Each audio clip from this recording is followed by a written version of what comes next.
I'm from Sugar Spun and today we are making maple brown sugar cookies. Today's recipe is actually one that I developed many years ago. I love it, it's super flavorful, and I love the texture and taste so much that I actually used it as the base of my very popular, well-loved worst chocolate chip cookies. If you haven't tried that one, definitely check it out. So just like with that recipe, we are going to be starting with melted butter, and I really like using melted butter because it creates a chewier and more flavorful cookie. There is a little bit of chilling that's going to be required because of this, but it's worth your time, I promise. So I have 1 cup or 226 grams of melted unsalted butter. Now, after you melt it, let it cool until it's no longer warm to the touch. Butter that's too hot is going to melt your sugars. It's going to make a greasy cookie dough that spreads all over your baking sheet in the oven, and it's usually not salvageable, so have a little patience. Now, once it's cool, we're going to add our brown sugar. You'll need 1.5 cups of firmly packed brown sugar for this recipe. That is 300 grams, and I like to use a blend, like half light brown sugar, half dark brown sugar. I don't like to use all dark brown sugar because I feel like it can make it a little bit too rich and sweet, but if you only have light brown sugar, you could certainly use all light brown sugar. So no granulated sugar today, but we are going to be adding some maple syrup. These are maple brown sugar cookies after all. I'm using 1/3 cup of maple syrup. This is pure maple syrup, but if you only have pancake syrup available, that will work. That actually may give you even more of a mapley flavor because it usually has artificial flavor added to it. Those cookies are also usually a little bit thicker, but both types of syrup will work here. So for flavor, I'm still going to add a splash of vanilla extract, a teaspoon of vanilla extract, which adds a nice depth to the flavor. And I'm also going to add some maple extract. So I like to say this is optional. Without the maple extract, you're not going to have a very strong maple flavor, but you'll still have a really tasty cookie. You're going to need the teaspoon of maple extract to get some maple flavor. Still, even with the extract, the flavor is kind of subtle, but I didn't want a knock you in the face maple. I wanted a palatable maple flavor. You know, you wouldn't just eat maple syrup, right? You wouldn't do that, right? All right, let's go ahead and mix these ingredients together until they're nicely combined. Next, we're going to add an egg. You only need 1 large egg for this recipe.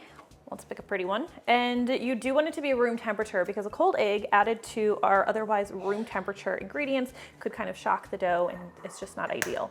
So we'll crack this. Let's see if I can do it one-handed. Not my best work, but we got it. We will add this to the dough and we'll stir in that egg. It's smelling pretty mapley here, which is nice. All right, slide this out of the way and grab a separate bowl for your dry ingredients. This is 375 grams of all-purpose flour. We're also going to add 2 teaspoons of cornstarch. Cornstarch is one of my favorite ingredients for chewy cookies because it helps thicken the dough without making the dough cakey or the resulting cookie cakey in the way that adding additional flour would. That being said, if you don't have cornstarch, you could substitute like a tablespoon of all-purpose flour instead, but if you have cornstarch, use it. And I told you the grams for the flour, but this is 3 cups of all-purpose flour. I don't think I said that. I always try to lead with the cups because I know most of you are using cups, but you should be using weights. We're also going to add a teaspoon of baking powder and a ½ teaspoon of baking soda. Sure, come on up. We only need 1 more ingredient actually for our cookie dough. We need 1/2 teaspoon of table salt. Luke, if you want to get that table salt, I actually like to use like a heaping ½ teaspoon. So go ahead and scoop that, a nice scoop of that, and pour it right in there for me. All right, let's go ahead and whisk this together. Do you want to do the whisking? Yes. Awesome, thank you. Yes, this is great. All right, so now I'm going to gradually add the dry ingredients to the wet ingredients.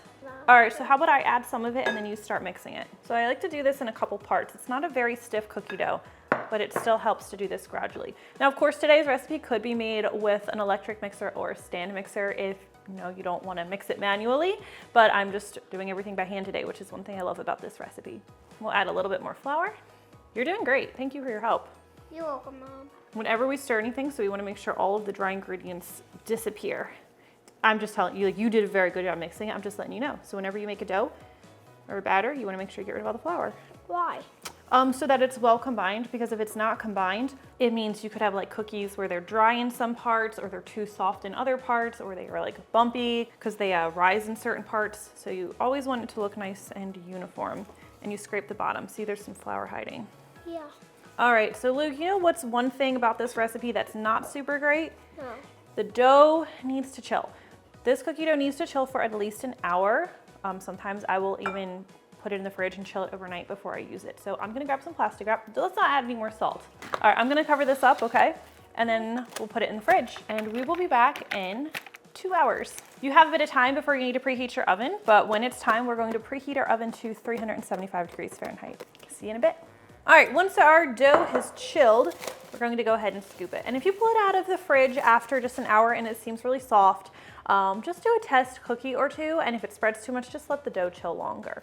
All right, we're gonna scoop this. You can see mine's nice and firm. And I scoop it into about 2 tablespoon sized portions using my 1.5 tablespoon scoop.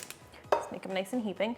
And then I just gently roll the dough, and then I roll it through some granulated sugar because I like sugar, obviously, but I like the texture that it adds to the cookie. Now, if you don't want all of that extra sugar, you can of course skip it, or you can just do a little sprinkling on top. Turbinado sugar also works really well here. It's not quite as pretty, but it adds even more of like a nice crunch to the outside of the cookie because it's coarser. We'll do a couple rolled, we'll do a couple sprinkled.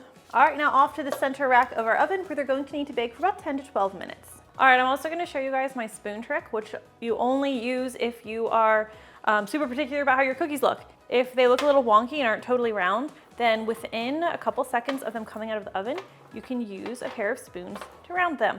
I like this method a lot better than some others I've seen where you like take a cookie cutter and use it to round the cookie a little vigorously. I feel like that can compromise the structure of the cookie a little bit too much, so this is my preferred method, though it's slightly more labor intensive. These are already pretty round, so it's not really a drastic difference, but you get the idea. All right, so if you pull your cookies out of the oven, the edges are light golden brown and they still look a little underdone on the centers. Let them cool completely on your baking sheet because they're going to finish cooking that way they stay nice and soft and chewy for days. If you pull them out and they look like they're cooked in the centers and you worry they might be a little bit overdone, then you're going to want to carefully remove them to a cooling rack right away because you don't want them to keep baking. Always aim for the first scenario. Gave these guys a little bit of time to cool, and that is how you make these maple cookies. As I mentioned before, these are a big source of the inspiration for my worst chocolate chip cookies, so if you like these, make sure you try those out. Thank you so much for watching, and I will see you next time.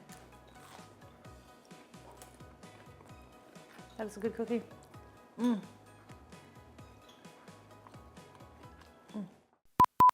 know. There is never veggies in cookies. No. Would you eat it if there were? What about carrot cake cookies? No. Luke, can we get your haircut? No. Mom, what kind of cookies are these? Maple brown sugar. Oh, I bet I like them. Oh, I bet you will too.